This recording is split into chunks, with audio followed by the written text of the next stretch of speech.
I want to welcome the webinar attendees to this exciting event, High Quality Education for Incarcerated Youth, presented by the Office of Youth and Community Restoration and a team of experts, subject matter experts. I'm Katherine Lucero. I'm the director of the Office of Youth and Community Restoration. And this is the third in a series of webinars for youth justice action to celebrate youth justice and to make sure that we're acting in accordance with our values to envision a healthy California that enables all youth to be responsible, thriving, and engaged members of our communities, and to promote trauma-responsive, culturally informed services for youth involved in the juvenile justice system that supports youth's successful transition into adulthood. Positive youth justice fits into our mission, looking to youth as students first, and as a community resource first and foremost, is in line with that positive youth justice. And by norming expectations that all youth will have access to career and college development, no matter where they're from or what they have done, and facilitating a path forward is what we would each do for our own children. And that is why educational health is a key protective factor in restoring all our communities to wellness and wholeness. I want to introduce Dr. Michael Massa, who is the Office of Youth and Community Restoration educational subject matter expert, and he will facilitate the remainder of this webinar.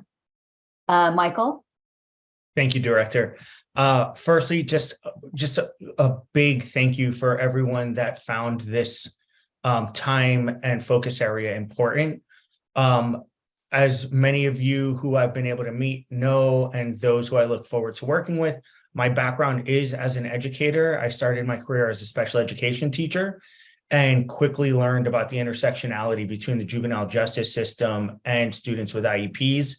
It's been the focus of my education and career growth, and to have this opportunity to work with OYCR and education partners, really look at the youth as students first and how to create opportunities through those avenues is something that I'm absolutely passionate about, and just very thankful for all the amazing folks I get to work with.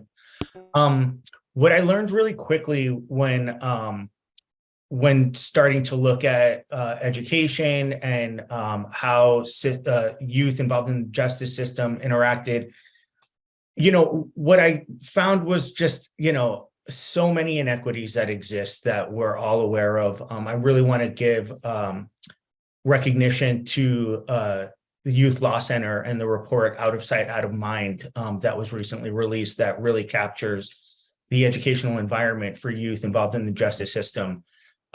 Absolutely amazing report with very vital information and very contemporary, so we understand what the landscape looks like today. The flip side to that, though, is that we are in this new environment of juvenile justice where we no longer have a state detention system for youth. And while we're going through an adjustment period and making sure that systems are in place, it's just an amazing opportunity to really look at how can education play a role in the rehabilitation that's at the core of juvenile justice. And today, I am so honored to have a cadre of presenters that are out in the field doing this work. And, I always appreciate opportunities to learn what's happening and what can be implemented to help support what I would argue are our most vulnerable students. We have a full agenda. I know there's going to be a lot of information. There is a recording happening, so that's going to be made available. And please know that the OYCR website is in continuation of being further developed, and there's going to be an entire area dedicated to education resources, updates, and just really useful information to help build and make a part of your toolboxes. So I don't want to take away from the amazing panel we have today. Again, thank you. Thank you so much for finding it important to make time to hear the information that's presented today. And please, I look forward to folks reaching out so we can continue to network and grow as a community so we can do absolutely everything possible to serve our kids. So our first presenters are Kelly Nadler from Rising Scholars and the Chancellor's Office, Jasmine Miller from Youth Law Center, and they're going to be enlightening us on updates around Rising Scholars and the financial aid opportunities that exist for juvenile justice impacted youth. So again, there's going to be a lot of takeaways. I hope everyone has their notepads or some way to jot down the information, but this is being recorded, so that resource will be available. Thank you so much, Kelly and Jasmine, and I will turn it over to you guys. Thank you so much, Dr. Massa. We're so excited to be here with everyone today.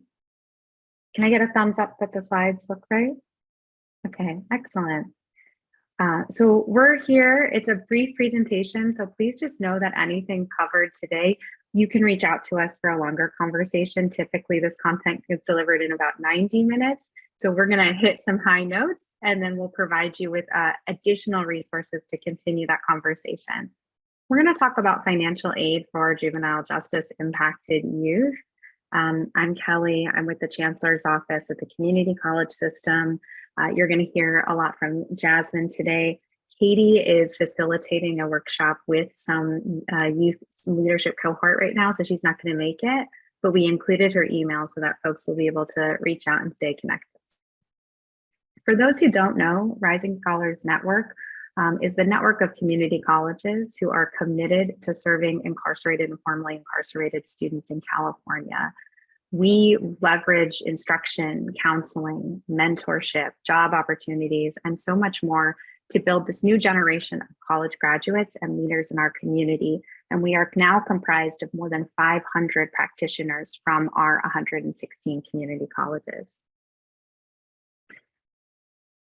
Rising Scholars received $15 million in ongoing funds from the legislature that is dedicated specifically to juvenile justice impacted youth. And this means that California is the first state in the nation to dedicate higher education dollars for juvenile justice impacted youth. And it really stems from a belief that we share as a network and that the Youth Law Center has shared and that OYCR shares.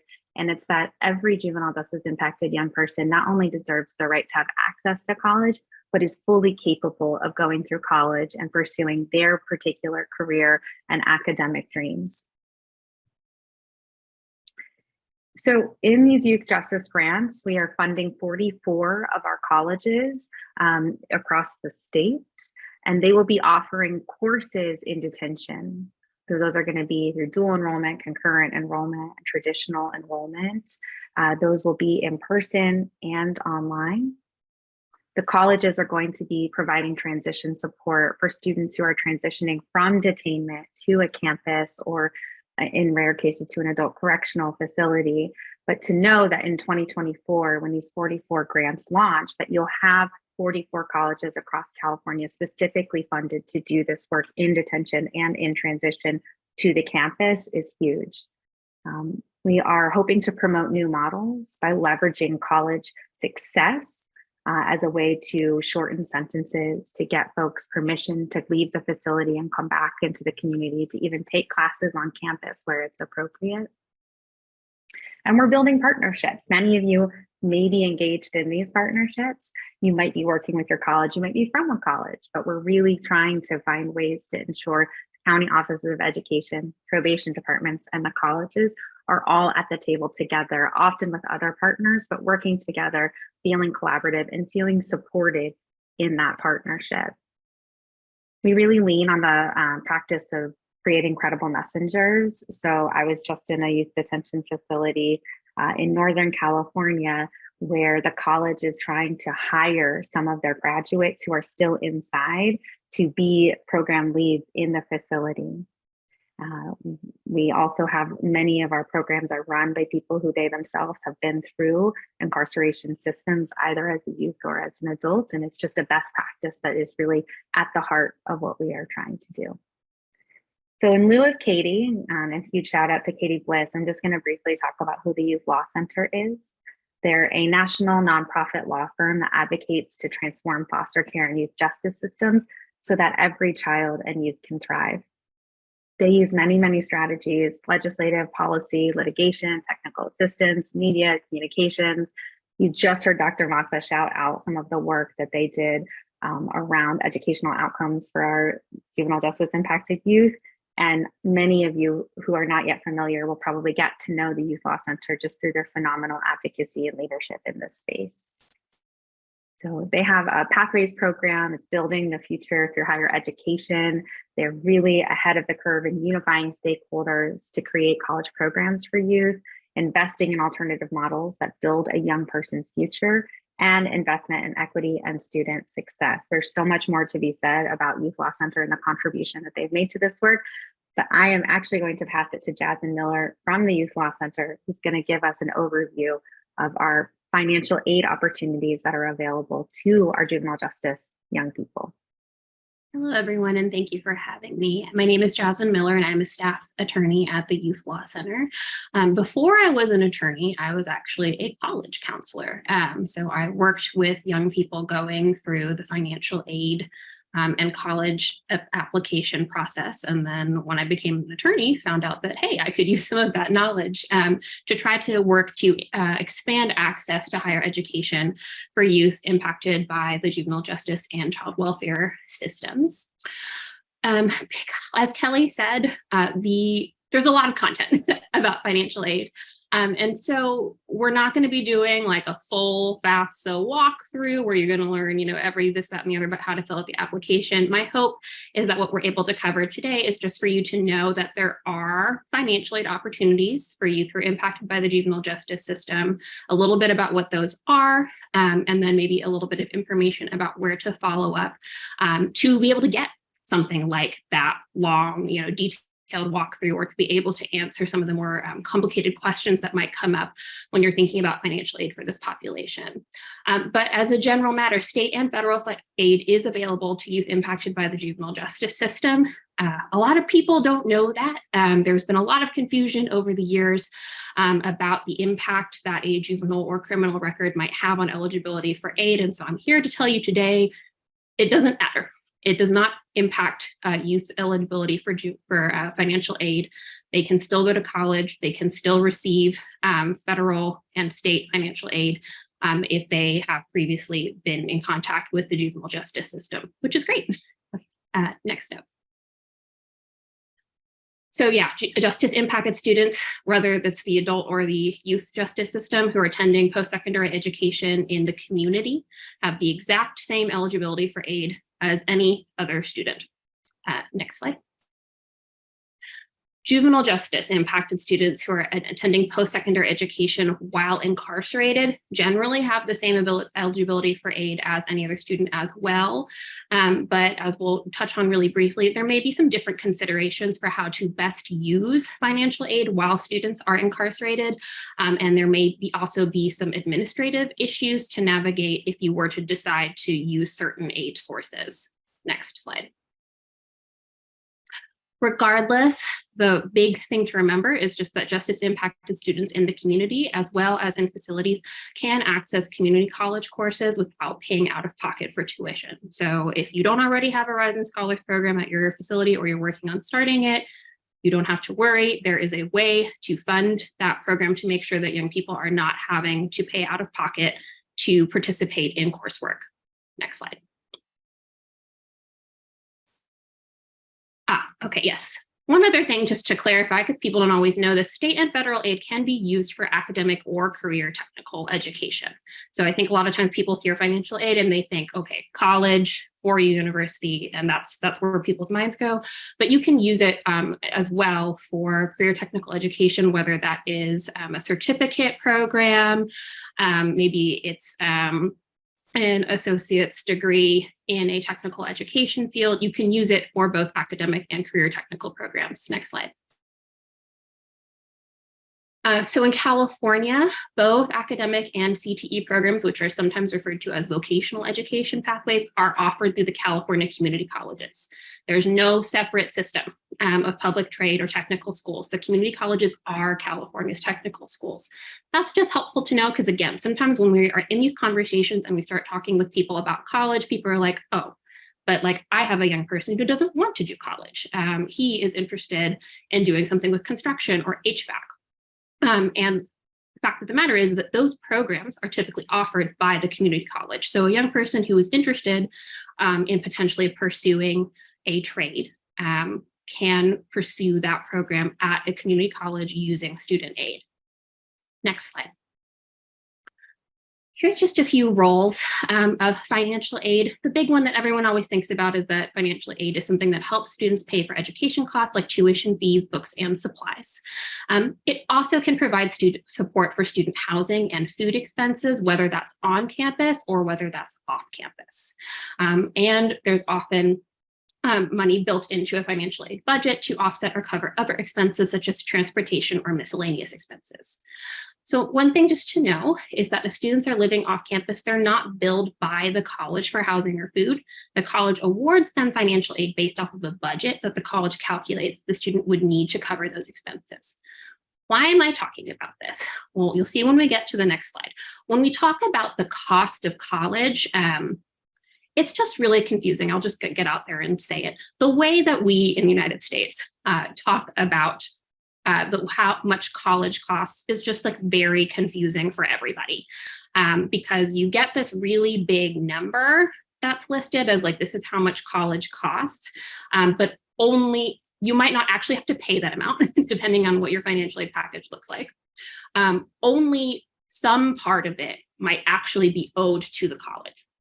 Some of it might be this budget that the college is making for you to make sure that you can cover aid expenses. And it can lead to a lot of confusion where people are like, I heard that UC Berkeley costs $40,000 a year to go. There's no way that I would ever be able to afford that. Therefore, I just like shouldn't even think about it. So let's go to the next slide.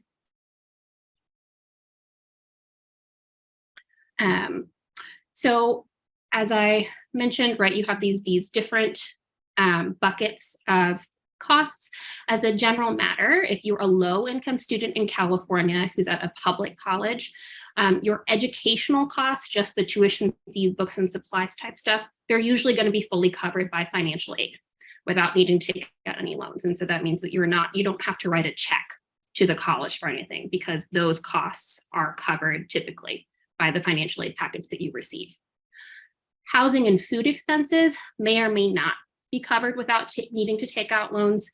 It depends a little bit on what school you're going to, what aid sources you might be eligible.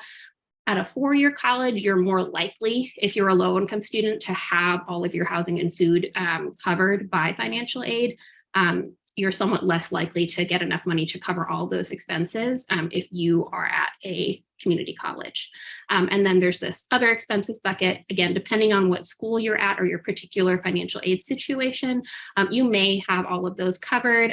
It's less likely that you're going to have all of those covered. But again, with the education cost piece of it, the bit that you actually need to like make sure the college gets in order to be able to stay enrolled, that piece of it is typically covered by financial aid. Next slide. Okay, so I talked about Berkeley. So this is just for you to see. We look down at the bottom, you can see that the total cost of attendance at Berkeley is right $46,000, $45,000, $40,000, depending on where you live. So there are different budgets that they're making depending on whether you live on or off campus. There's different, what they're saying are the direct undergraduate costs or sort of the cost that you would have to pay directly to the college. So if you're living in an off-campus apartment, which is the case for a lot of students, you owe this you have to make sure you can cover this $15,000 of tuition and fees, and then you'll have an additional budget of some sort to pay for your living expenses. But the amount of money that the college has to get in order for you to stay enrolled is that like $15,000. And just for you to know, my brother is currently a student at UC Berkeley. He's a low-income student. All of his costs are covered. He doesn't pay anything to go to Berkeley because he is a low-income student. He didn't, I'm proud of him. He's smart. We love him. But he didn't get like a special merit scholarship because his grades were, all special or anything like that. His grade, he's covered because California and the University of California has a very generous financial aid program to ensure that low income students are able to cover all their expenses. So he is able to cover all of his tuition and fees and his living expenses, and he doesn't take out any loans at Berkeley. So that's just to know when we're thinking about college affordability. A lot of times people get really worried about, well, we shouldn't even think about college for these students because they can't afford it. But at a lot of our colleges, college is much more affordable than people are aware of. Next slide. This is what college costs look like at two community colleges, Pasadena City College and Fresno City College. Again, the bits that actually have to be paid to the college are going to be this resident enrollment fees bit. For the most part, this food and housing, this is a budget that the college is coming up with for you, where they're thinking this is about as much money as you would need in order to be able to support yourself while you're in college. And you can see that the budgets vary a bit between the two colleges. So for example, in Fresno, they're budgeting transportation being a lot more expensive than Pasadena budgets transportation. The food and housing costs in Pasadena are higher than the food and housing costs in Fresno. But at the core, what we're concerned with is making sure that students definitely have enough money to pay the books and the tuition and fees and books and supplies.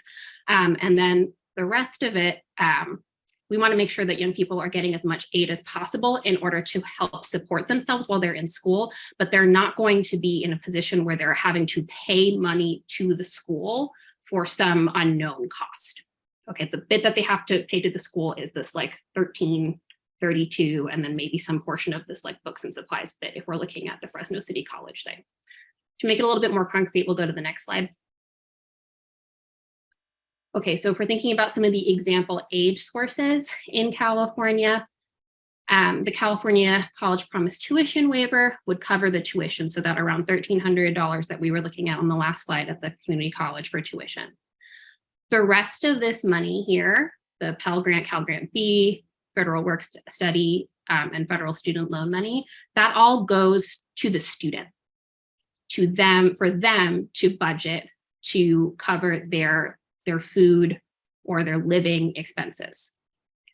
I'm not going to say that that amount of money is enough to completely cover, a young person's living expenses, particularly if they're living alone, they're not able to live with family. But students are receiving money that they can use in sort of whatever way they see fit to support their living expenses while they are in school. Next slide. Oh, no, previous slide. Okay, thank you. And I put on here two of the aid sources that are for young people who have experience with foster care, because I just want to highlight there's a lot of money out there for young people who have experience with the foster care system, and that includes young people who are placed in foster care through probation. And so we're talking about young people being able to get potentially up to an additional $11,000 as part of their financial aid to support them while they are at the community college, so that they can pursue their education. Okay, so anyways, big picture, tuition generally covered for low-income students. And then most students who are low income are going to be getting somewhere in the range of $10,000 to $12,000 additional dollars if they're at the community college. That goes to them for them to cover living expenses, and then they have the option potentially to take a loan. If they're in foster care, they may get additional money that they can use to support their living expenses. So again, I'm not going to say that college is super affordable, it's super easy, no one struggles. That's certainly not what I'm saying.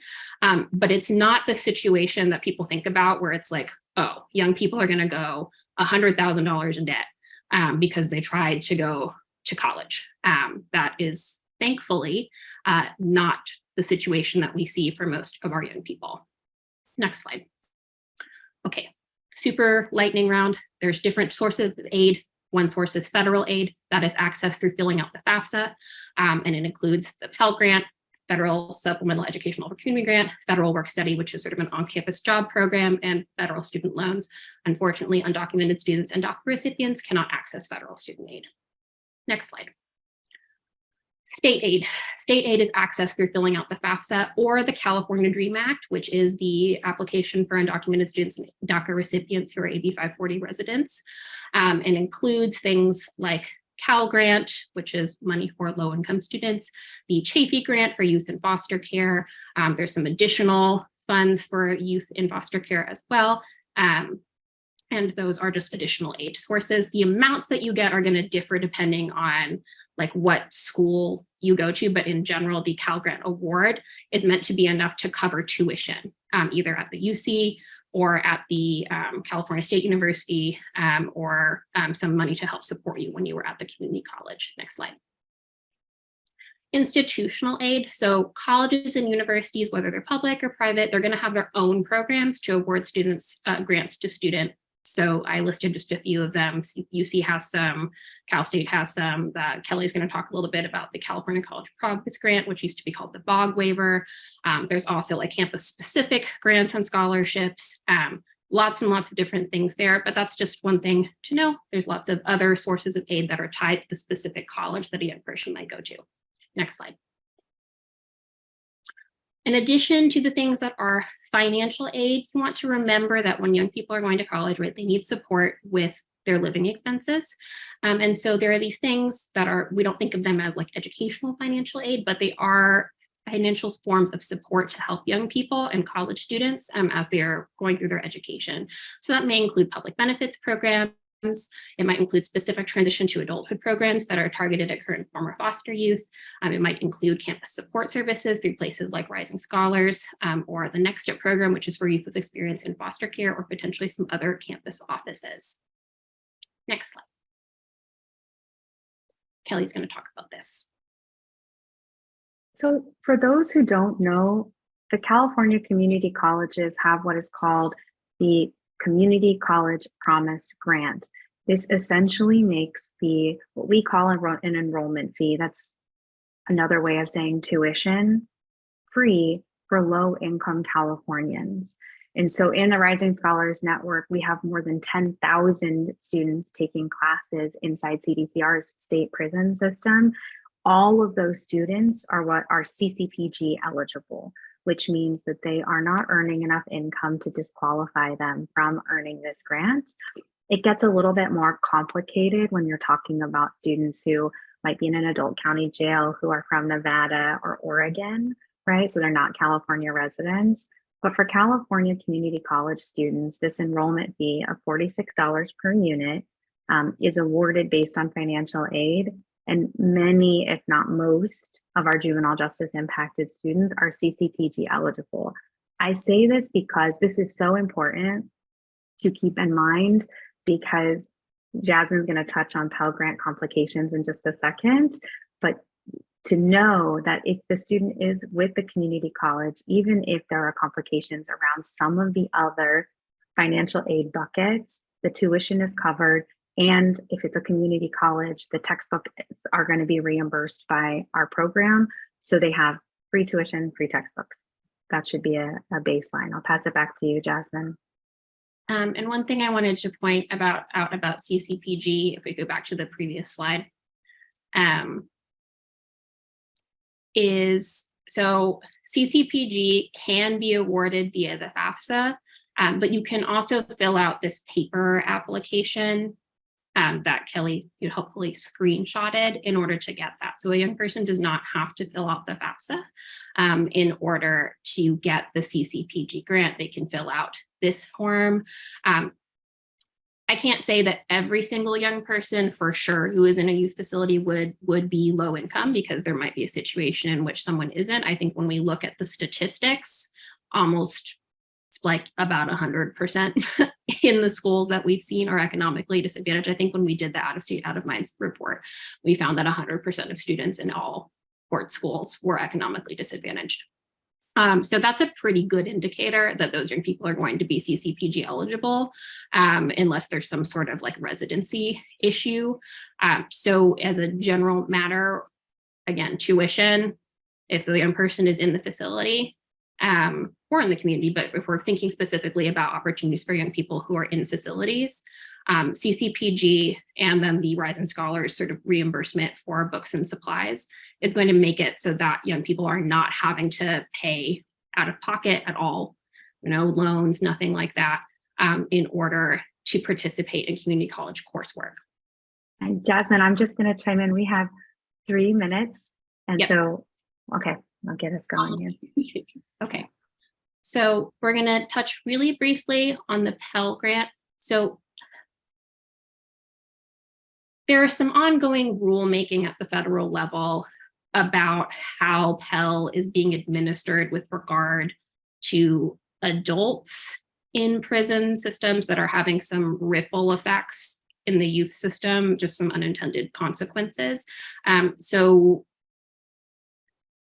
what I will say is that under our current laws, youth in juvenile justice facilities, if they have a juvenile adjudication, so they're not there because were transferred to adult court, they don't have a criminal conviction, they have a juvenile adjudication. All of those young people are eligible for Pell while they are in a facility. So we don't generally recommend that students utilize Pell, even though they are eligible for it, while they are in an incarceration facility and are pursuing their community college degree or certificate program. The reason for this is just because Pell eligibility is limited to the equivalent of 6 years of full-time attendance. So you can only get Pell for, if you were going to school full-time, you could only get it for 6 years. If you go for less than full-time, they have a calculation. So you can get it for longer than 6 years if you're a part-time student, but you can't get it forever. And so if you're a young person who is in a facility and your tuition is already covered and your books are already covered through the community college program and you're in a community college program, getting the Pell Grant is not all that helpful to you because you don't really have those living expenses. And when you are released from the facility and you hopefully go on to continue either for your 4-year program or maybe you're continuing your associate's degree program, you want to be able to continue to use that Pell money for as long as possible. So for most students, there might be exceptions, but for most students, it's better for a student to wait until they begin a bachelor's degree program or until they transition to the community to be accessing Pell in order for them to maximize support. Again, like I said, there have been some hiccups around Pell, some hiccups around filling out FAFSA, related to youth and juvenile justice facilities because of some rulemaking that's going on. If you're having issues around this, just contact us so that we know what the issues are and we can try to work with the Federal Department of Education around raising any concerns that people are having around how FAFSA is working or how Pell Access is working. Next slide. Okay. The really big takeaways. Here's the simple part. Youth impacted by juvenile justice systems are eligible for many forms of support to help them go to college. And that's awesome. Next slide. The hard part is maximizing youth access. And maximizing youth access to these different types of support requires knowledge of and collaboration between different kinds of systems. It's not just about filling out the FAFSA. So for example, you really want to be attuned to whether or not a young person has a foster care history, because if they were in foster care, even just for a day after the age of 13, that's potentially an additional $6,000 for them to go to college. And there are other overlapping populations where there might be potential benefits.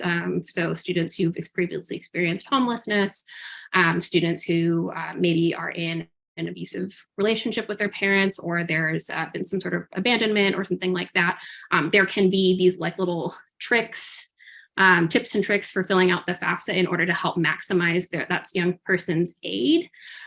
So it's not just about having filled it out and submitting it. It's about understanding how some of these different systems work and what some of the different benefits for young people might be.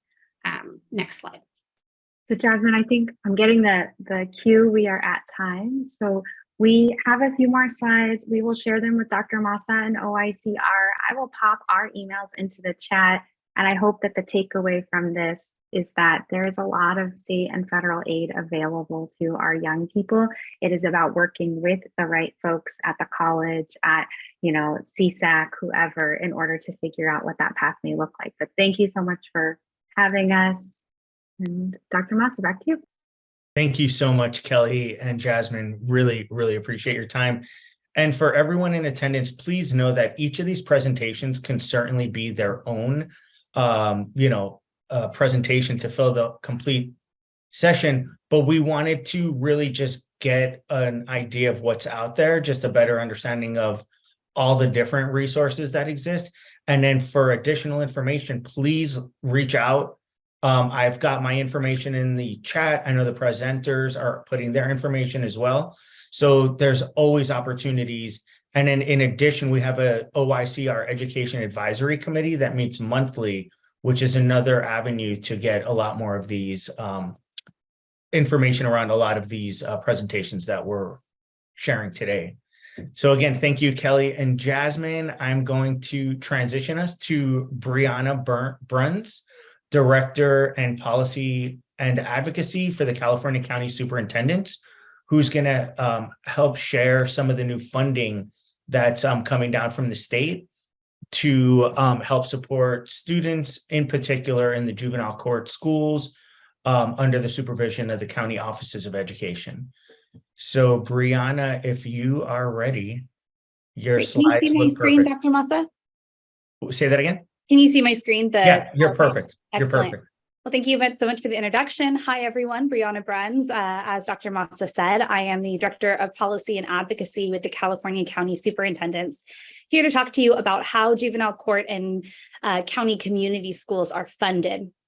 I see some familiar names amongst the participants, but I understand from Dr. Massa that many folks here on this call are not from the education world. And so education funding can be a complicated topic. So I'm going to start with some basics.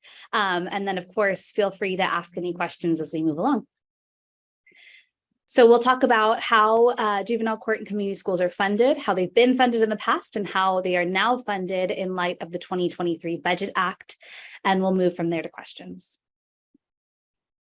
Okay, so many of you may wonder, what is a county office of education and how do we fit into the state's public education system? So this is a very high level visual of how public education is run in the state of California. So you have the state, who is of course responsible for setting policy, developing recommendations for regulations and funding, funding for programs. The two main state entities for public education in California would be the California Department of Education, or CDE, and the State Board of Education, often called SBE.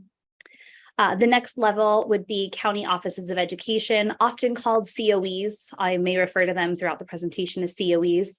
And we provide a support system for school districts. We do not directly govern LEAs, but rather provide supportive services for districts. And we often act as liaisons with the state. And finally, you have the bottom level here, local school districts, and their responsibility is providing day-to-day education to the majority of California students. So what do we do exactly? We like to characterize our work within the three buckets that you see here on the screen. As I mentioned before, we provide robust support to our districts. That looks like helping with the implementation of a variety of programs, providing coaching and training, both for administrative staff as well as teachers, professional development opportunities, and so on. Pertinent to this conversation, we also serve students directly. So of course, we are the ones that operate juvenile court schools, which we're talking about today, as well as county office operated community schools. We also have programs for students with disabilities, early learning, and CTE. And then finally, on the very education technical side, we provide fiscal and academic accountability. So this is very edu speak, but it's another arm of what county offices do. So there's lots of acronyms in every sector of policy. Education is not without our acronyms. So I want to just break down some education funding terms for you that you'll likely hear both in this presentation as well as outside. The first is average daily attendance. Our funding system is heavily based on average daily attendance, or ADA, and it's exactly what it sounds like. The total number of days of student attendance divided by the total number of days in a regular school year. The local control funding formula, often called LCFF, is truly at the heart of education funding. It's the formula that drives all education funding. This formula is a per pupil base grant plus additional funds provided for high need students. And that's statutorily defined as low income, English language learner, homeless, and foster youth students. Those additional funds come in the form of two different grants that are listed below, supplemental and concentration grants. Supplemental grants under LCFF give additional funds to those high need students. And concentration grants similarly give additional funding for districts who have a high population of those high need students within their area. And finally, on the education funding terms, just want to point you to a section of code that is very helpful for this conversation. Education Code Section 2574 outlines when county offices receive funding for court school students. So in order to receive that funding, a student must meet one of the following criteria. They must be probation referred, on probation or parole, and not in attendance of another school, or expelled for a specified reason that's also outlined in Education Code. If a county office is serving a student who does not meet these criteria, typically what will happen is the district will receive the funding and they will have a fee for service. So a fee given to the county office to provide the services to those students. So that brings us to how juvenile court and community schools have been funded in the past. So prior to the 2023 Budget Act, the court and community school funding largely mirrored what we see on the rest of the public K-12 sector. So you would take the current year average daily attendance, or ADA, and you'd multiply that by the county office's LCFF rate. You would then add in supplemental and concentration grants, and you would see there that is the total that you'd receive for your juvenile court and community school. Now, this formula hadn't been working for our folks, and our internal folks had been advocating for change for quite some time. There's a couple of key reasons that change was needed. The first is that juvenile court and community school enrollment fluctuates drastically from day to day. You need to be, as a school, you need to be ready to serve whoever comes through your door. But if you're only basing that funding on enrollment, and that enrollment last year, the average was 2 students, and this year you have 10, that causes some difficulties in 1, planning, and 2, providing facilities and hiring needs. In addition, the realignment of the Department of Juvenile Justice caused juvenile court schools to embrace a new opportunity, but also facing challenges in embracing that opportunity as their population fluctuated yet again. And finally, a strictly attendance-based funding model really is counterintuitive to the goals of these programs.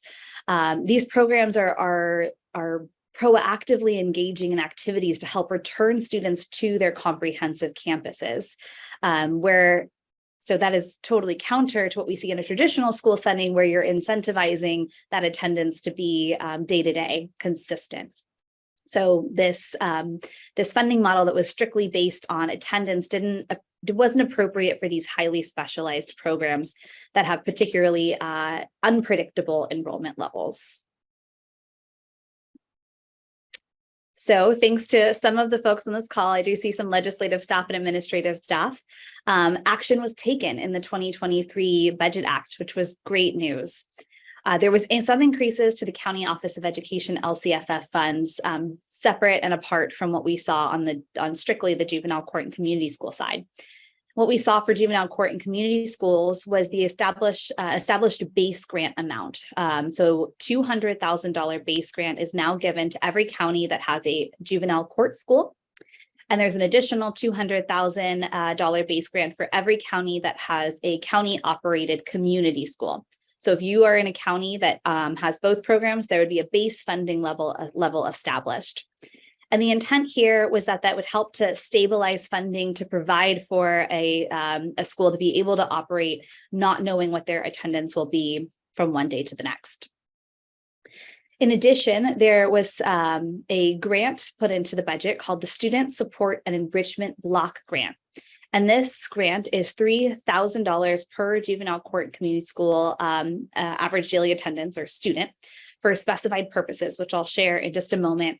One of the primary focuses of this grant is to allow for access to post-secondary education and providing those robust wraparound services that we all know, people getting ready to enter into college or career need, in addition to just their academic study.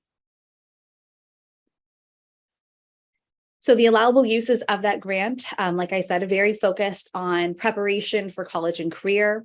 They include things such as expanding access to A through G or college readiness courses, dual enrollment, electives, CTE, help with preparation and application for institutions of higher education or college and career counseling, amongst others. So again, really trying to get at preparing these young people for life outside of their juvenile court or community school.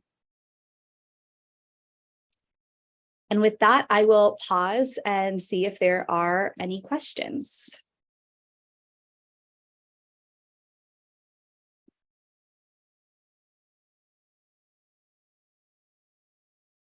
Do you foresee the County Office of Ed to ever do more like reentry services? For example, youth coming out of secure youth treatment facility, having transportation issues, and your department helping to fund an Uber pass or Lyft pass, as well as probation. This is supporting their reentry back into society. There are youth that get out on secure youth treatment, lower restricted programming, but technically they're still a part of that program. What about types of funding that probation and the County Office of Education could provide in that example, like an Uber pass or Lyft pass, because transportation is an issue, to get them around to the resources that we want them to have? That's a really great question. I'm not sure if any county offices do provide those types of services or probation, but that is a really good idea, something that we should definitely look into. And I can share, sorry, I'm not sure who else was speaking, but I know that there are local efforts. So for instance, in Los Angeles, while there might not be funds given directly to folks that might need that type of support, there are different programs that offer like the bus passes or train passes, so that it does make it more easy for folks to be able to use the public transportation systems to get around. Yeah. This is Katherine Lucero. I also wanted to mention that we do have our Department of Rehabilitation partners on the call. And when a youth also qualifies for services from the Department of Rehabilitation, there often can be transportation assistance. And Nancy Wentling is on, I'm seeing her directly. She's with DOR. So if you want to direct message her and ask her more about that, please do.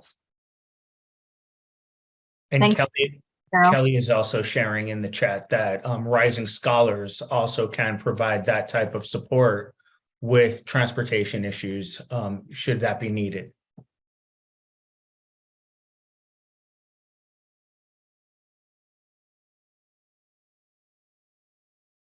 Any other questions for Brianna before we transition?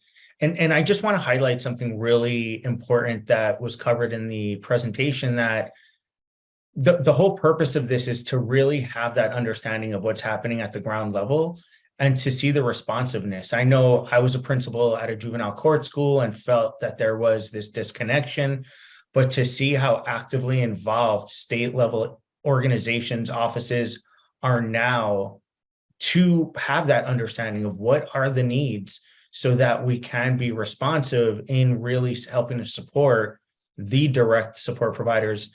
You're seeing it in action, right? Like the effort around the Ed Code 2574, like that was a direct result of listening to what those needs are and then creating that legislative change around it.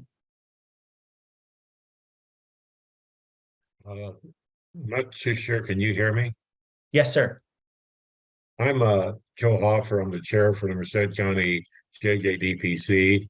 And I'm sorry that I got here late. I had another appointment. My question is simply, we do have a school inside our facility at the hall. Is that considered the juvenile justice courts? That would be the juvenile court school under the supervision of the County Office of Education.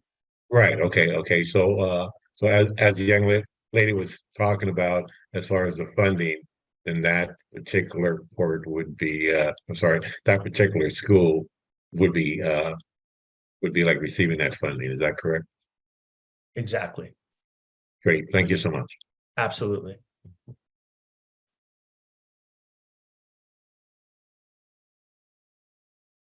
All right.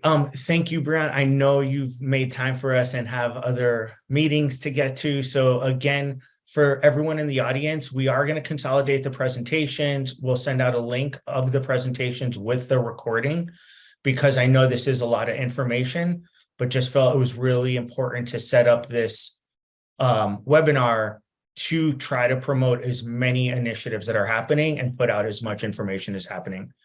So I'm going to shift this now to Mr. Arnold Chandler, who's the president for Forward Change, who's completed a report for OYCR, Building Higher Education Pathways for Youth in Secure Treatment Facilities in California, call to action. The report is going to be released very soon. It's just being finalized now. The content has been completed.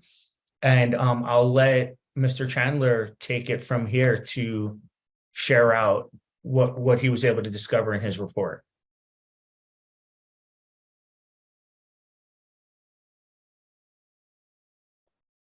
Thank you, Dr. Massa. Can you see my slides? Yes, sir. It's not in presentation mode, but we can see your screen. Okay, just making sure. Yes, sir. Just FYI, I'm battling a illness, so I might break out in spontaneous cough. I'll mute myself and come back. So apologies if there's a break. And I'm delighted to be here with you all and doing this presentation to give you a preview of the main findings, the main themes from the Building Higher Education Pathways report that will be released, as Dr. Massa mentioned, from OYCR in the next few weeks. But the title here is the same as for the report, Building Higher Education Pathways for Secure Treatment Youth in California. What I'll present here is a overview of the research methodology for the report. That's just to give you a sense of where we pulled all this material from. The two big pillars of it are a research scan and some interviews, quite several interviews. And I'll give you a sense of who we talked to, and that will give you a basis to interpret our findings. I am going to give you just a reflection of the state of the art of the literature on the promise of higher education for changing youth trajectories, especially for the youth that will end up incarcerated who spend substantial amounts of time incarcerated. We'll look at what the predictors or causes of youth incarceration are from a life course standpoint, but we'll also look at the consequences of confinement for extended periods of time and what alternatives will produce if we were to put these youth on a track to higher education. I will then give you an overview of some of the key takeaways from the scan of proven and promising interventions that are reported in the study. We conducted, as I'll describe in the methodology, a pretty substantial synthesis of the research literature. And an unfortunate takeaway broadly about the literature is that it's fairly thin. You'd expect there to be quite a few rigorous studies of educational interventions in juvenile justice context, particularly in confinement context. And unfortunately, there's not. There's only a limited number of studies that have been done. And within those studies, only a limited number that have proved effective. And so I'll talk about what the ones that rise to the top are, but some general takeaways that I could distill from the literature to kind of advise folks on thinking about the programmatic and policy issues of building higher education pathways for youth in confinement. Lastly, I'll close with recommended elements of building these pathways that we profile in some degree of depth in the report. I'll only cover it at a very high level here, but This whole presentation is essentially a preview and an advertisement for the report, which will provide much more detail on every one of these topics I'll be covering. The report methodology involves scanning and synthesizing research literature on the predictors and causes of youth incarceration, what across a life course puts a youth at risk of being incarcerated in their teenage years most often. What are the long-term consequences of incarceration once youth has been confined? And then lastly, the proven and promising interventions for improving educational outcomes for youth once they've been incarcerated. Our methodology also involved 72 interviews conducted with a variety of stakeholders connected to the juvenile justice system in California. This encompassed those who've experienced long-term confinement in juvenile justice facilities, many of which have followed paths to higher education successfully. We spoke with instructors in juvenile detention facilities, faculty at colleges and universities who are providing instruction to youth in these facilities, staff and administrators at county offices of education, managers of higher education programs targeting youth in juvenile justice facilities like Rising Scholars that provided the earlier presentation on financial aid, youth justice advocates, researchers, chief probation officers and their staff, staff at district attorney's offices, public defenders, and juvenile facility behavioral health specialists, and lastly, outgoing administrators at the now defunct California Department of Juvenile Justice. So a broad cross-section of people were involved in providing the material that informed this report, and we synthesized that together to create a comprehensive, kind of well-rounded picture. So there's a lot of insight here and a lot of useful material for a variety of stakeholders, no matter where you sit. If you feel like one of these categories are applicable to you, you're bound to find something in this report that'll be relevant to the issues you're trying to either discern or solve related to higher education for those who are in confinement. In terms of what we looked at as being the drivers of youth eventually becoming incarcerated and the long-term consequences, there is a broad literature out there that we synthesized, and we can think about these in terms of the pre-incarceration risk factors or what youth come into a youth incarceration context with as a risk profile, the experiences that they've had prior that put them on a trajectory to ending up incarcerated, but also that speak to the types of supports that they need, the types of issues that they're confronting that are relevant for those who administer educational programs, create the institutional context for confinement that can facilitate transitioning to higher education. The social environment these young folks come from are often those where they have fragmentation in their family, child abuse or neglect or other forms of maltreatment are quite common in this group, in this population. So residue of trauma, PTSD, other types of responses to that past experience are evident when folks enter these facilities. They come from families that may have had high levels of criminality, incarceration, low parental supervision, may have moved neighborhoods and schools quite frequently and lived in neighborhoods that were rife with violence and other types of risk. They also have a number of developmental factors that put them at risk and that show up in their risk profile while they're confined.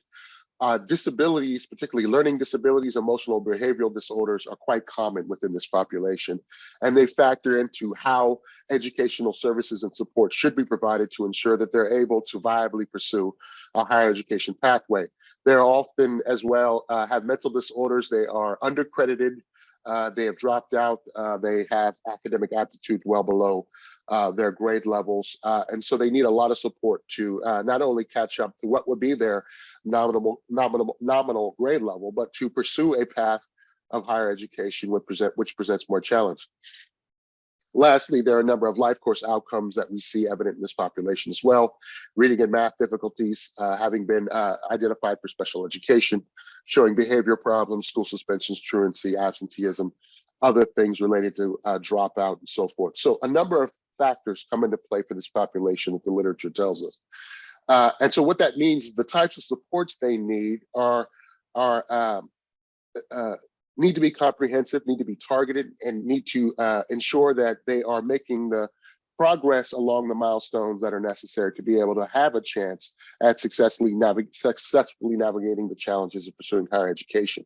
And we're going to talk a bit more about what those types of support should look like in just a second.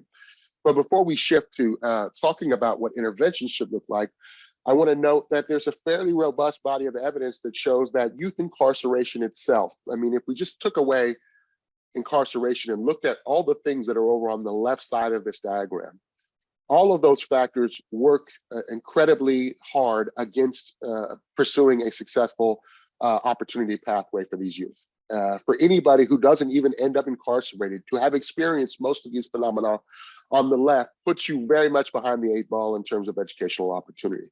When you add youth incarceration to the mix, it adds its own independent negative effect on the probability that folks will end up with positive outcomes in the long term.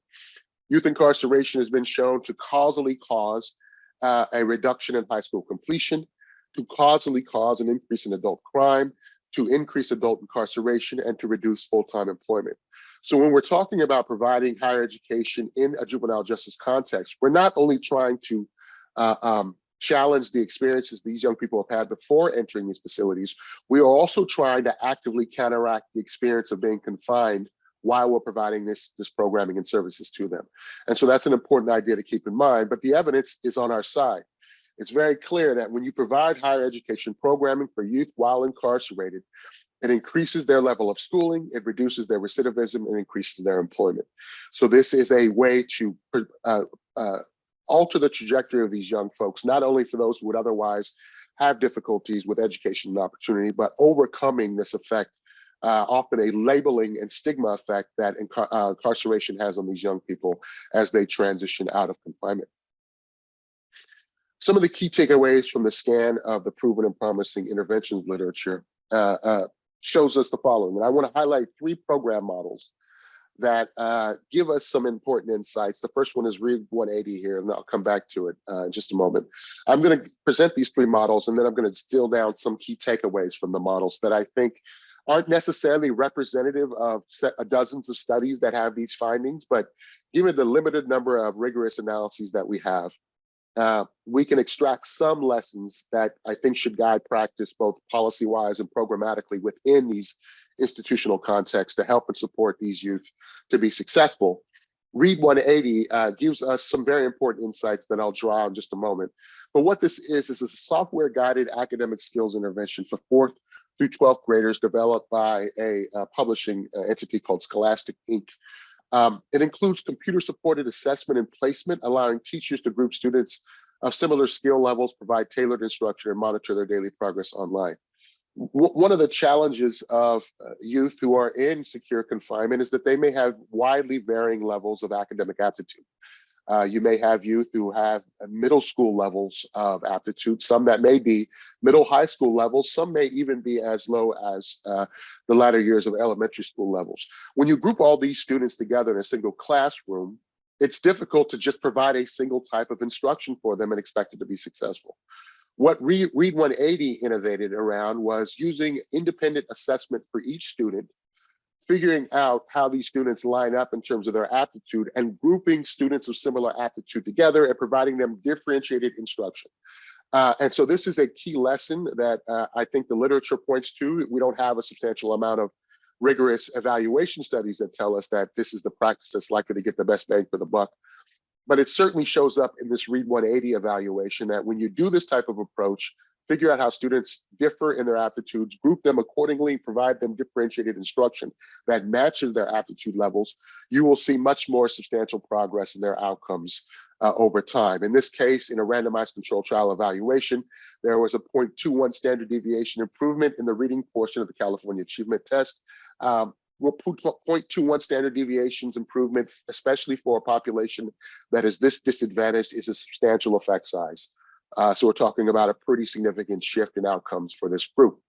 But this is more than just reading aptitude here. This is a methodological approach to instruction that is about ensuring that students are grouped according to capability within the same classroom environment, by the way. This is not separating them out into different classroom groupings, but to group them and provide instruction that matches their aptitude.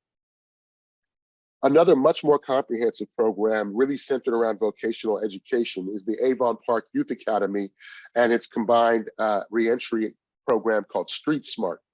This was a program in Florida, a juvenile commitment facility in which the average length of stay for youth was 10 months, followed by a reentry phase lasting on average 11 months. And if you're familiar with typical lengths of reentry programming, 11 months probably sounds remarkable because it is. And it also points to the need to have much more extensive reentry services after youth are released from programs. But the center of the model is a vocational education program, not a traditional academic approach, although there was academic instruction, but it was tied to providing instruction and pursuing specific vocational pathways. A comprehensive array of supports that are described in much more detail in the report were provided. Diploma and GED completion significantly increased for the treatment group compared to the control, and average employment rates 1 year post-release were significantly larger for the treatment group versus control in this randomized controlled trial. So another program that tells us the types of arrays of supports that might be necessary to model, but I think a big headline that comes out of this model is the length and the complexity of reentry supports that are necessary to ensure success post-release. Lastly, here is the Bard Prison Initiative, launched in 2001 by Bard College, a liberal arts college in New York that offers, New York State, that offers full-time associate's degrees and bachelor's degrees to incarcerated students at 6 facilities across the state of New York. A quasi-experimental analysis of that model showed that participation in the Bard Prison Initiative program was associated with a 39% reduction in recidivism.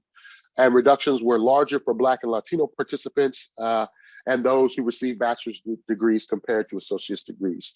So this points to recidivism reduction. It doesn't give us insight into the other types of outcomes we might want to examine here, like employment outcomes, but the recidivism reductions are quite substantial and disproportionately focused on those who usually enter these contexts with the most disadvantage.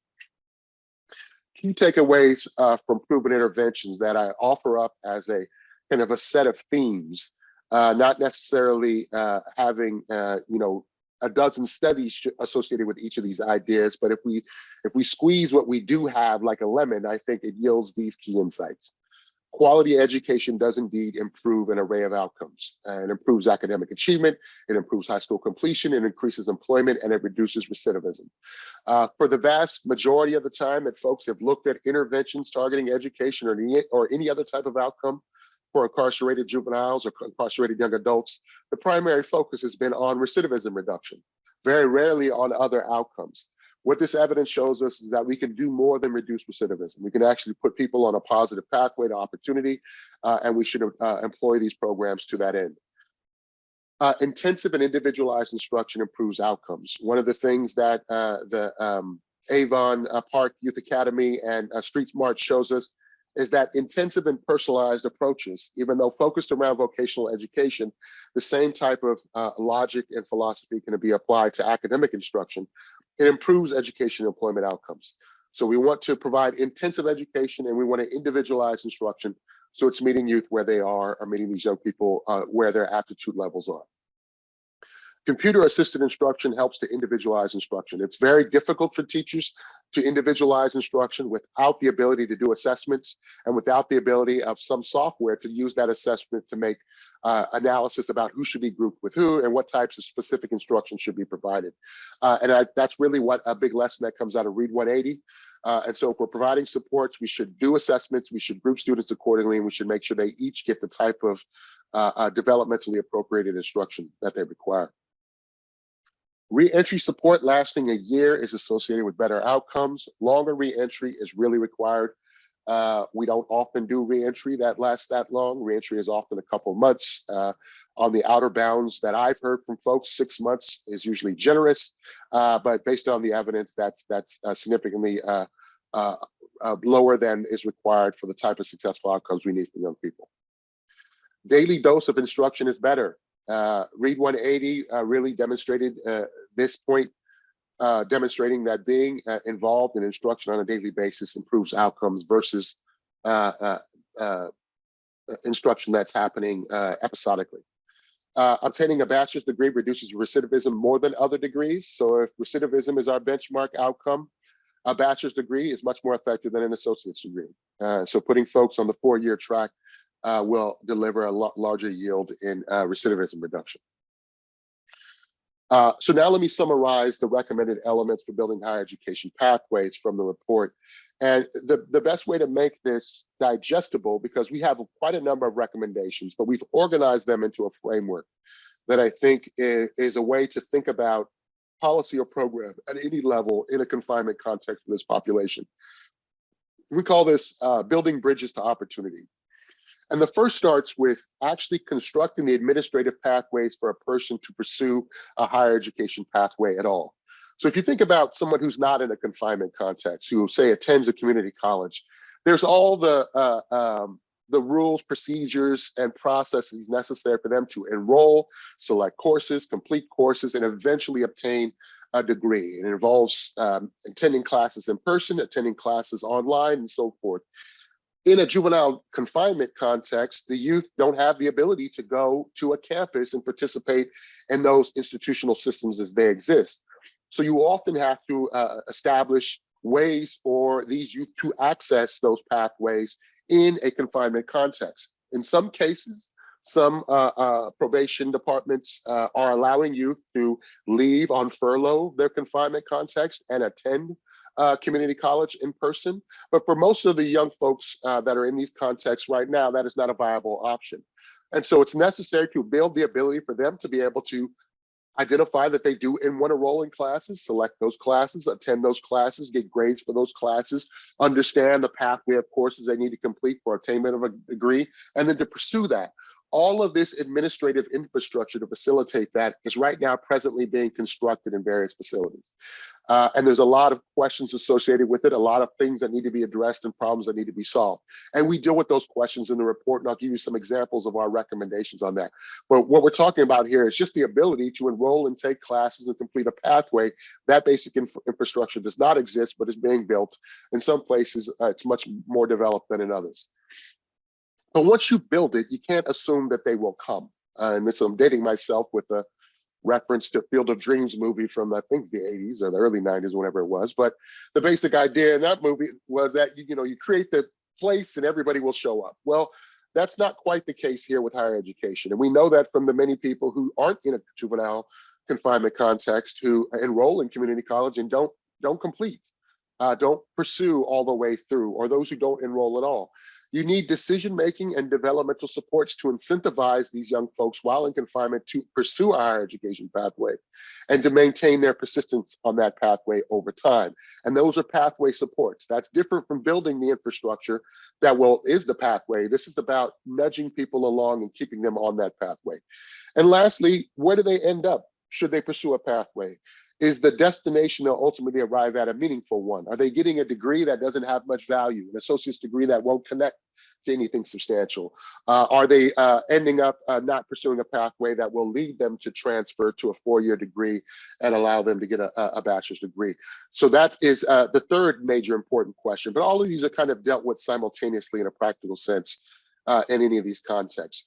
I'm going to go through at a high level and wrap up here because I know I'm at time and I don't want to strain Michael's available numbers. But administrative pathways involve things that have been mentioned so far: dual enrollment for youth in high school, effective instructional approaches, qualified instructors and professional development, free courses and materials, access to adequate technology, program and course variety, complete pathways to a degree, not a point in which you are confined for 3 years or 4 years, but you ran out of a course pathway after 1 or 2. And then guided and integrated pathways. Guided pathways refer to a series of courses that ultimately will achieve an academic credential. Integrated pathways is the ability to simultaneously pursue vocational goals while pursuing academic goals. And if you change your mind and decide that one route is better than the other, you can switch with some substantial achievements underneath you already and not have to start from scratch. I'm going to skip these blue things, highlight the pathway support. Some of the things we've seen are systematic screening and service matching at the outset to identify the needs and connect these youth to the services they require. Creating a supportive facility climate, which we spend a lot of time on in the report. There's a number of details that are relevant there. excuse me, build interest in scaffolding and college identity, allowing youth to have the identity of a college student while enrolled, seeing themselves as a college student, which involves making changes to facilities, which involves actually providing youth clothes to wear while they're attending courses. It involves allowing them to have the swag associated with various schools, the banners, et cetera, that they might want to put in their residential units, et cetera. Academic and financial aid advising, which we've got a flavor of today from the folks at Youth Law Center, tutoring and supplemental instruction, transition planning and reentry support, and a community of belonging and campus integration once they actually land on a college campus. I'm going to skip a couple of these items. And lastly, meaningful destination, vocational diplomas that are connected to a labor market analysis. So as we talk to different folks across the state, we learned that some folks made sure that the associate's degrees they were steering young people to were connected to a local labor market analysis, excuse me, so they can make sure that these young people were on track to meaningful employment. Same with associate's degrees, and then transferring to a four-year university, bachelor's degree, or obtaining a good paying job. All items covered in depth in the report. So let me stop there. Excuse me. And thank you so much, Arnold. I know you really made yourself available under not such ideal circumstances. So really appreciate you going above and beyond to be here to share this. And with, like I've said with the other presentations, we will make sure to make this available. The full report should be coming out soon. And just really excited for the work that's being highlighted because of the solutions that are offered. It's not just giving us a better idea of the landscape, but how do we now take what's in place and improve upon that? So thank you so much, Arnold. And as Arnold pointed out, the overlap between juvenile justice and special education is so real. And I'm super happy to have Jamie Tate Simmons, Executive Director of the North Inland SELPA and San Diego County Office of Education, and Gina Danner, Executive Director of Mendocino County Office of Education, to speak on the SELPA Adjudicated Youth Committee and other areas related to special education in the context of juvenile justice. So if you want to stop sharing, Arnold, we can then let Gina and Jamie take over. What a great segue. Okay, perfect. There you guys go. Logical flow, Michael. So that's a great introduction. And thank you so much, Dr. Massa, for including us in this wonderful webinar. I have just been soaking up all the knowledge of everybody else. This is really quite a pleasure. So thank you so much for inviting us. We wanted to spend a few minutes to talk about promising practices in special education. Like I said, what a great segue from the previous presentation. And Gina, can you see the screen okay? Because I'm the one who's sharing, so I want to make sure we're on the same page. Yeah, that's why it's a big stressful job for me. Okay, good. Okay, so I'm going to start us off, and then Jamie's going to finish out our time. So here we go. Michael, you did a great job at introducing us.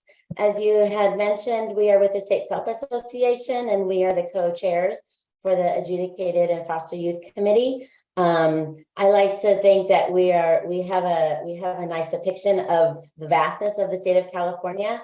I'm the executive director in Mendocino County, which is in the far north, and we are quite rural in Mendocino County. And Jamie is located in North Inland SELPA in San Diego County. So our experiences are quite different, and yet we share a lot of the same realities. Go ahead, Jamie. So we wanted to give you a brief overview of what we're going to talk about for the next 20 minutes or so. We'll start off with talking about what is SELPA and talk a little bit about what we do as in SELPA. Also wanted to give a little bit of background for those of you that are not in education, just some basic tenets of special education and child find. And then we'll focus on talking about cross-agency collaboration and how we can partner to support students. Okay, so what is a SELPA?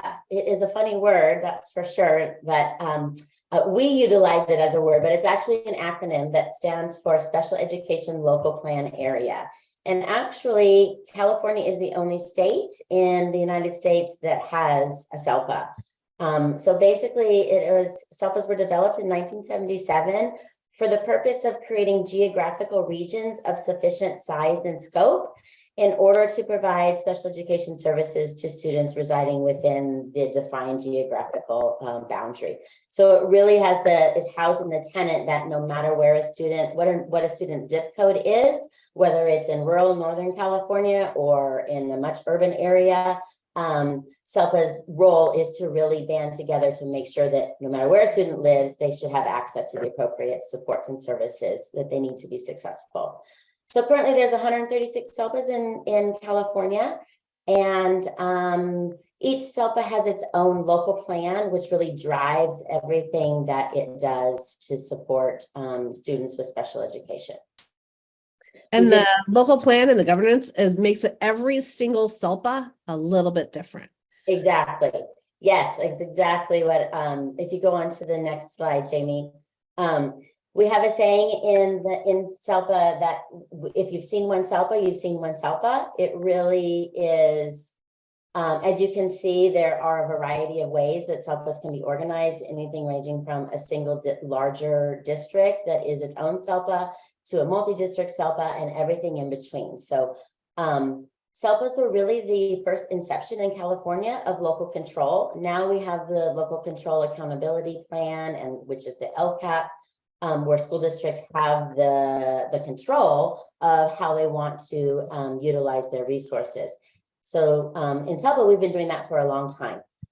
We get to decide locally how we want to pool our resources and how we want to make sure that all students within our defined region have access to the services and supports that they need. Go ahead, Jamie. So we wanted to include a map of all the SELPAs in California. As I'd mentioned, there's 136 of us. You can see that in the much more urban areas, the SELPA is quite small because it's more densely populated. But in the more rural areas, you can see that a SELPA can really span quite a vast array of a geographical area that covers quite a large space. So quite diverse in the state of California. So in SELPA, we like to believe that the work that we do really has the ability to impact each student every day. And the work that we do is really focused on building capacity with our member school districts to ensure that the school districts are providing that high quality education and implementing the evidence-based practices that research shows are the best way to improve outcomes for students with disabilities. And then we also act as facilitators and connectors, working with families and students to make sure that they have access to the various agencies outside of the scope of education to ensure that they have access to the services and supports that they need. And everything that we do is really grounded in the belief of an equity and always focusing on improved outcomes for our students. Here's just another visual depiction of some of the work that we do in SELPA in supporting our member districts. As I mentioned, we develop with our partner districts local plans and provide monitoring. We really work with our member school districts to build capacity in implementing those high leverage evidence-based practice, which we know have a proven impact in improved student outcomes. We do provide some oversight and monitoring to make sure that students have access to the full continuum of services. We facilitate a lot of the work around continuous improvement and professional learning. So we do a whole variety of supports and services to students across the state of California. In thinking about how we support students that are adjudicated youth, we've kind of broken it down into two different areas. So we support districts and charter schools. Like I mentioned, we provide a lot of that compliance support and monitoring. In SELPA, we are known to be just natural problem solvers, excuse me. And so we're often called upon as resources for solving solutions to problems, often around identifying what the barriers might be for a student to have access to the services and supports that they would need. We also do a lot of networking amongst each other in sharing best practices statewide, and to, again, make sure that we're able to meet the needs that we have locally. We do a lot of participation with our collaborative agencies. So some examples of that are, you may or may not be familiar with the AB 2083, which is the state mandate that all local agencies work together to and work off of a state provided template to capture the interagency agreements that we have in serving our students and families locally. So for example, our county mental health, Department of Children and Youth Services, Regional Center, we all will have we all do have an MOU that captures the collaborative work that we do. Okay, next slide.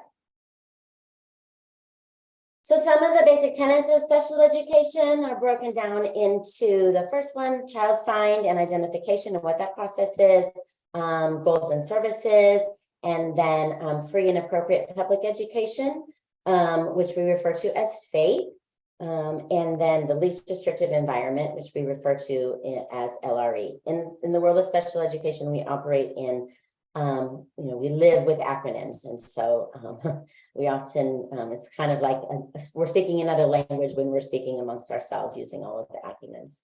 So I'll go ahead and talk a little bit about each one. So in regards to child find, there is a federal mandate that was part of IDEA to identify and evaluate all students with disabilities who may require special education and services. So that really includes identifying, locating, and then evaluating any of the students who a school district may suspect may have a disability. And it really is regardless of the severity of the disability. If a school suspects that a child is not, that there may be something else going on with regards to their progress in education, then they really are mandated to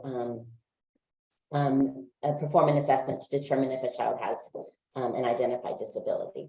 And this obligation really also falls on a school who, even if they don't have a child who is currently eligible for special education services. So it is a federal mandate that all school districts have to adhere to. And then we have the IEP, which stands for Individualized Education Program. And that's basically, it's a legal document that's highly personalized based upon a student's need that is identified when a student goes through the assessment and identified as being eligible for services. And that's really housed around what are some reasonable measurable goals that a student with a disability that are appropriate for them to reach, to achieve within a year.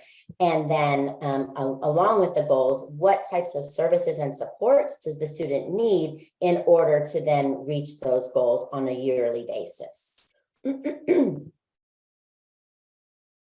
Okay, and then we have FAPE, which is short for free and appropriate public education, and it's really broken down into three key components.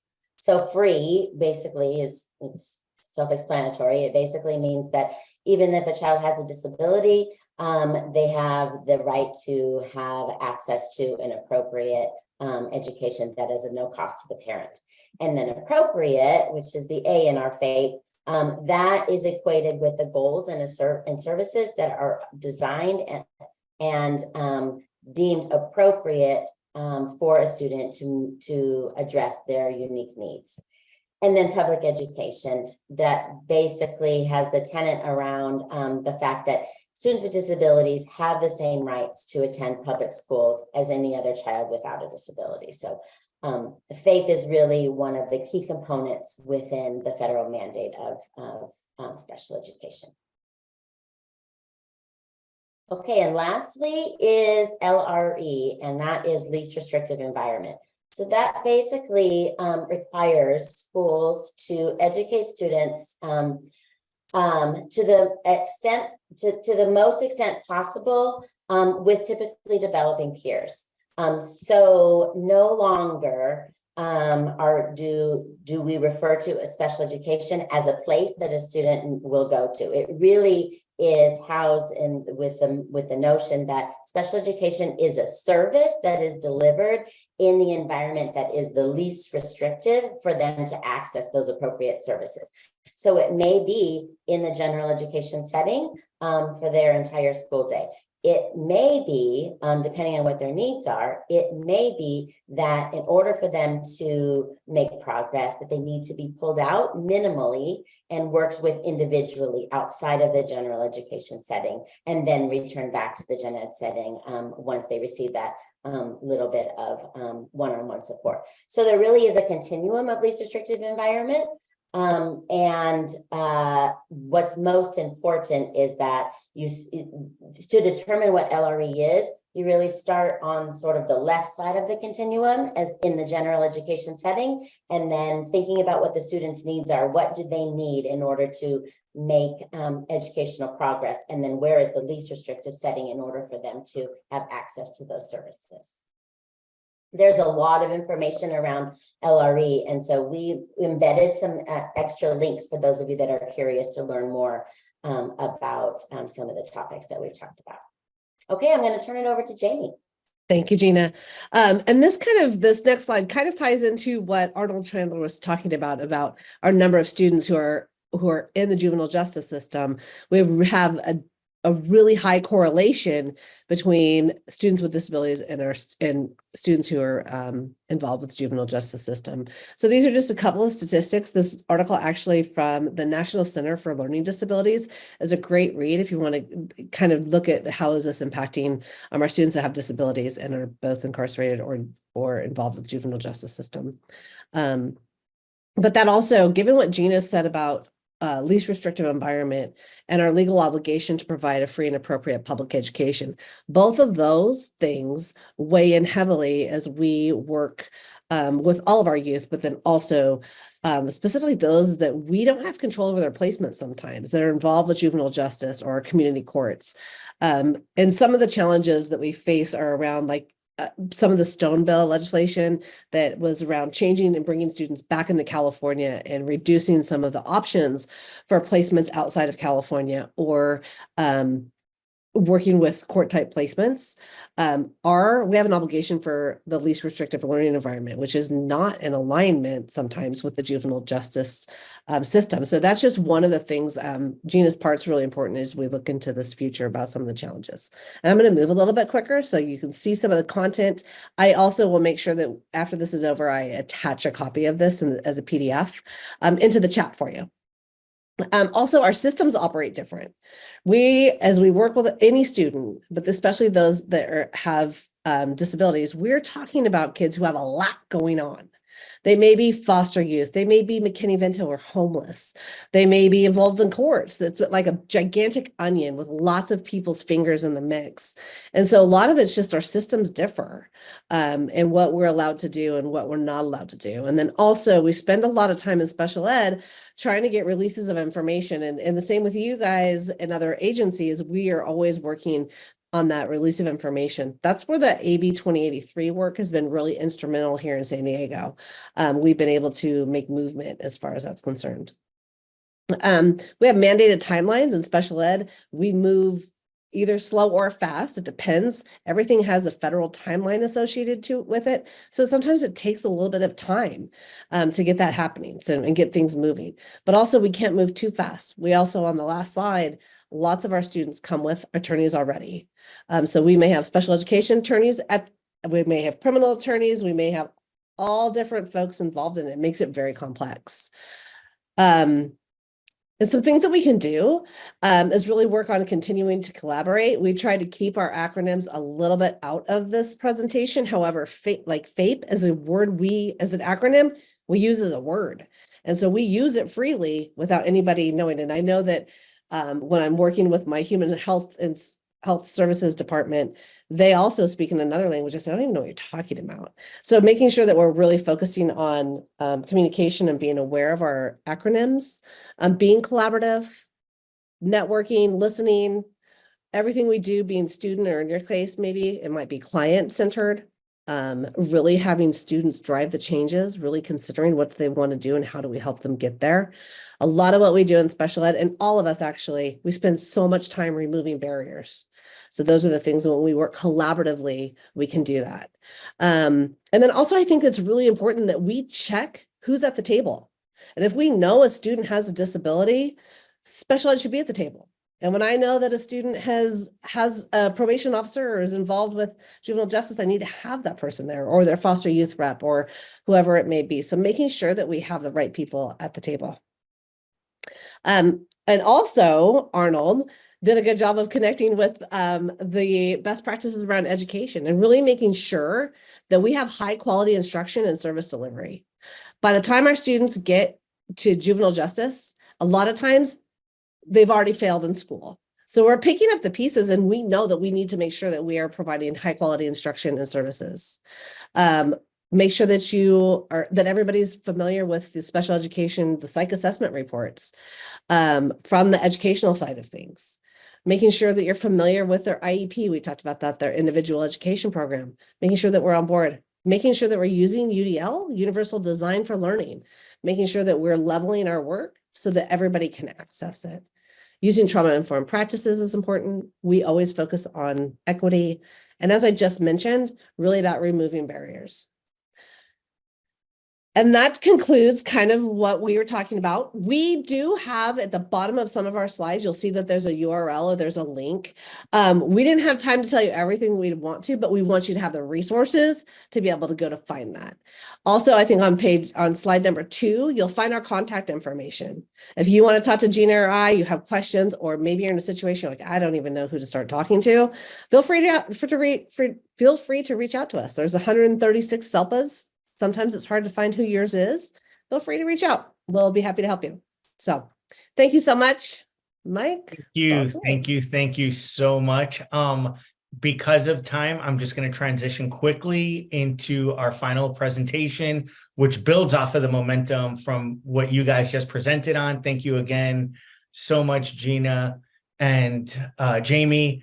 I'm going to introduce Jerlene Dixon from LACO SELPA Education Programs, and Monica Yenser, School to Career Transition Supervisor. Just really quickly, Monica is a very special person that I hold in the highest regards. When everything shut down because of COVID and everything went remote, Monica is one of the only few people that would still show up to the site to help me make sure that the kids were getting served. So it's with great pleasure that I introduce both Jerlene Dixon and Monica Yenser, and your slides look perfect. Awesome. Thank you so much, Dr. Massa. We're really excited to be here. It's been a very informative session, and we're excited to share a little bit about what we do here at LACO as it pertains to our Transition Partnership Program, as well as Workability One grant. And so we'll get right into it in the interest of times. Who are we? We're LACO. We fall under the Division of Educational Programs under SELPA, as we just heard, the Special Education Local Plan Area. And our focus is the Transition Partnership Program, as well as our Workability One grant program. We have a very small but mighty team. I won't mention everyone, but we definitely are boots on the ground first, which means all of our staff provides services to students. And even our support staff at times has to step in to assist, which is great. We work collaboratively to provide comprehensive support and services in the realm of transition with a focus on career development. And of course, what we do would not be possible without our partnerships. The collaboration is necessary in order to provide the services to students. And as you see here, there's lots of them. We have our LACO sites and administrators, as well as the Department of Rehabilitation, and especially the Los Angeles County Probation Department is a key component in providing student services. It's their turf. We're there to provide the services, and they have to sign off on it. And so we're very fortunate to have built some very strong relationships, especially with probation education services. But then we're also part of other community organizations such as the Transition Task Force and our local, plan area. So all these entities participate in, providing services to the student. We work hand in hand to make sure that there are opportunities for students. And so we serve students, of course, in diverse settings. That includes anything from juvenile halls to probation camps, but we also have our county community schools as well as our specialized high schools. I've highlighted our juvenile halls and probation camps because the majority of the students that we provide services to are in those settings. And so we have Los Padrinos Juvenile Hall, our secure youth treatment facility, formerly known as Barry J. Neidorff Juvenile Hall. And then we have Glen Rocky, Aflabaugh, Page, Campus Kilpatrick, and Kirby Center. Lots of our students also transition into our county community schools. And so currently there are only 3 sites that LACO services that are listed here. And that pretty much sums up where we provide our services and who we collaborate with. So this slide highlights a 3-year contract between the Los Angeles County Office of Education, as well as the California Department of Rehabilitation, serving a total of 4 DOR districts. That includes Greater Los Angeles South Bay, Van Nuys Foothill, as well as Orange San Gabriel. So we're covering all those areas and serve about 520 students who receive pre-employment services through our team. And 200 of those 500 students receive work-based learning, which means they are placed, they receive a paycheck, and they learn hands-on in various settings within our probation camps and halls how to actually behave on the job, what consequences will happen if you don't go to work or don't show up. It's a program that our students love. 200 is the minimum number that we aim for, but I can guarantee you that every year we serve more students in work experience because it's just such a hot commodity. And how are we funded? So our contract funding is about 1.3 million, a little over 1.3 million per year. And we also receive certified time match. That's differentiated services that partners within LACO provide to reinforce a similar message to our students that we do. That includes their future goals, career planning, behavior, anything job related or related to their transition that our certified time match partners cover is funds that kind of substitute and keep our program going. And in addition to that, we also have work authorizations that are for the individualized student that we bill DOR for whenever a student starts their work experience. And Monica will go into more details what that looks like as far as how much students get paid and more information in regards to that. But that is our contract with the Department of Rehabilitation. It's a 3-year term, and we just received our renewal actually as of July 1st. And then we have our Workability One grant that's through the California Department of Education. Our annual grant award serves 671 students, which is a very large number. These students are, they have a disability. They have to have a disability in order to qualify for the programming. And we'll talk a little bit more about that. We are not the only entity providing services to those 671 students. There are actually other entities within LACO that also provide services. So that number looks really large, but the services don't just come from TSN. LACO as a whole services those students. And out of those 671 students, about 100 students are placed in work experience, sometimes more. And our funding for that annually is at about $260,000.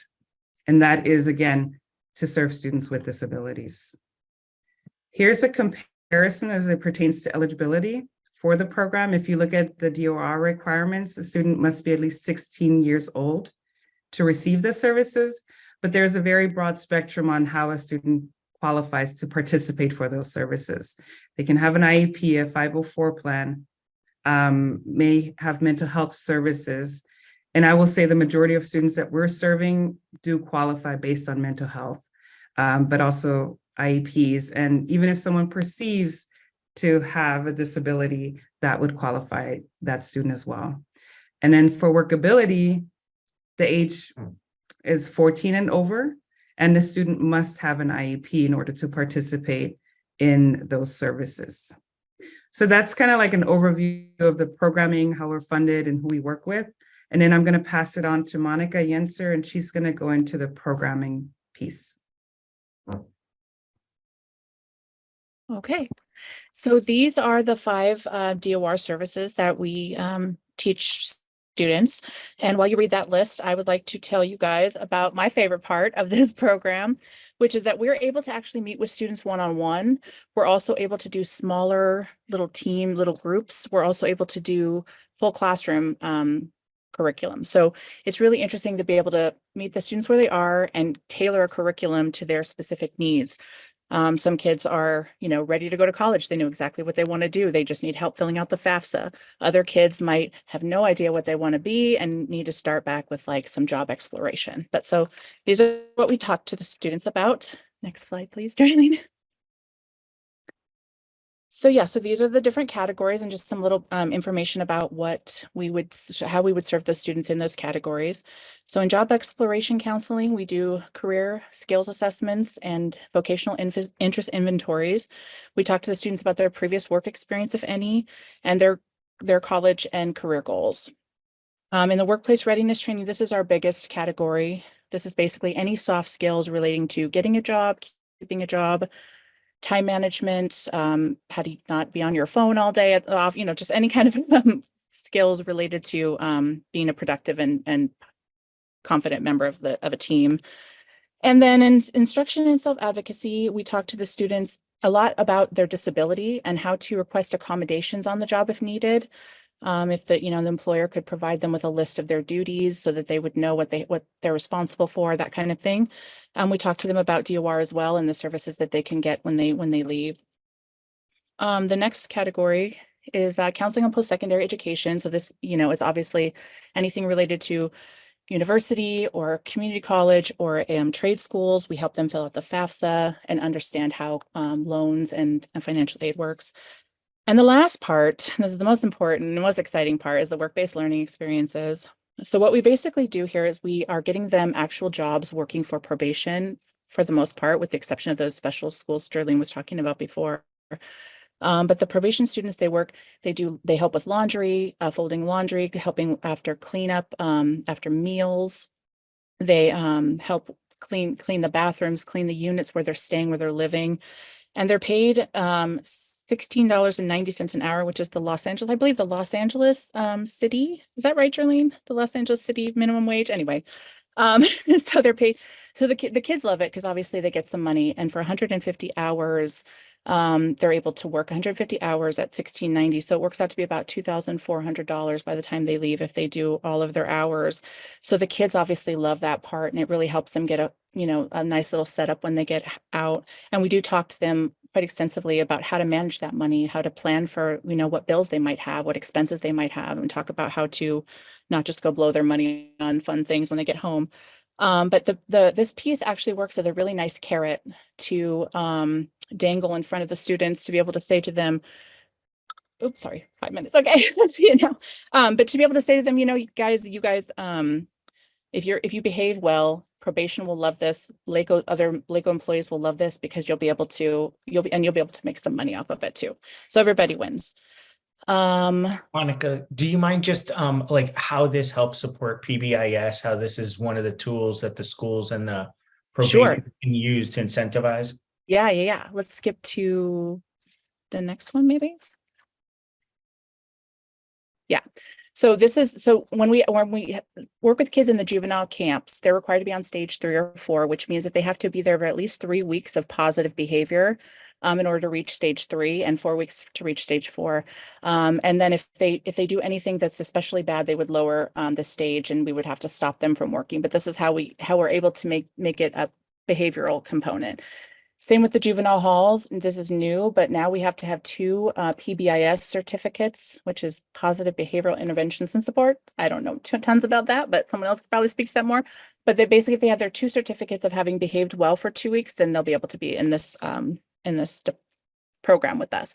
So the skills part, you guys, always is happening. So they're always getting the skills, the job readiness, all of that, regardless of their behavior, regardless of anything else. This is a special extra piece that is given to the students that behave really well. And so I want to point out the placements so it says at the placements at the bottom, some of the things we do, but it's way more than that, you guys. So we have, at some of the camps we have, they're training dogs, they're doing landscape architecture and gardening. Some of the kids, they're removing, what's it called? Tagging. There's a culinary class that they help out with. So depending on their behavior, depending on how much they can be trusted with different types of equipment, but it's really, really an awesome program. And as it's to the level of what probation is willing to invite into their camps.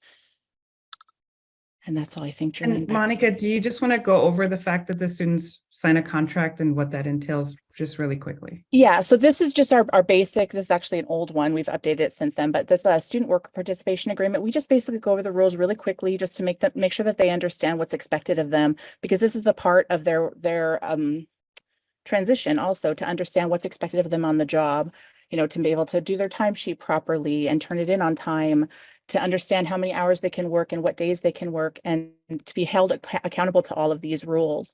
We also let them really understand that probation is their boss. So this is how we get really good buy-in with probation, because they know that they can, you know, pull this carrot back or dangle it out there depending on the need. And yeah, that's all. And like if a student transfers to any other site, we have our other employee that's at that site will pick up the case. So we transfer kids around when they move to different places. And that's it. And Jerlene, finish it up. Thank you, guys. Thank you, Monica. And I'll just briefly touch on reporting requirements. Of course, for our contract, there are certain reporting requirements for the Department of Rehabilitation. And then we also have to report to the CDE, to the California Department of Education. And it's just, these reporting components guarantee transparency, accountability, and just really highlight that the funds that we receive for these programs go to the student and the services that they're supposed to receive. And that sums it up. If you have any questions.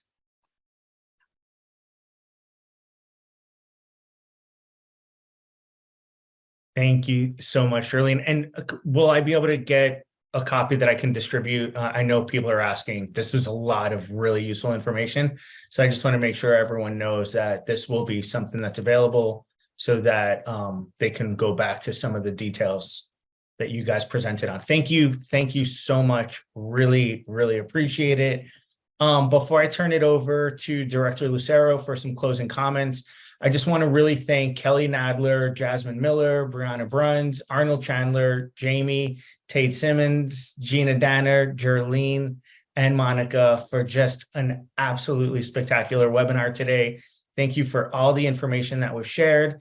And again, this will all be made available. The recording of the entire webinar and all of the resources referenced will be made available and sent out to all the participants here. So thank you all for making time to be here today for this really important information. So I would like to turn it over to Director Lucero for some closing comments. And I think we're right on time. Yes. Thank you so much to all the presenters.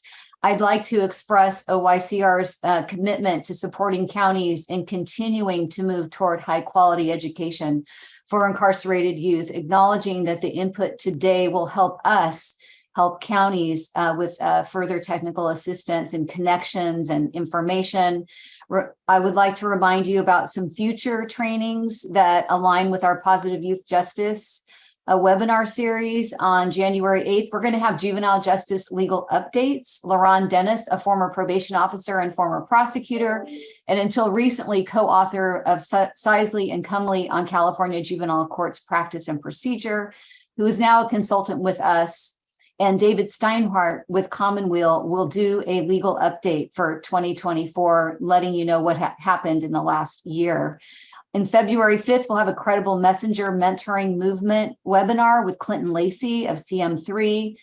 highlighting the credible messenger mentoring movement with retired chief probation officer Scott McDonald, now also a consultant with OYCR.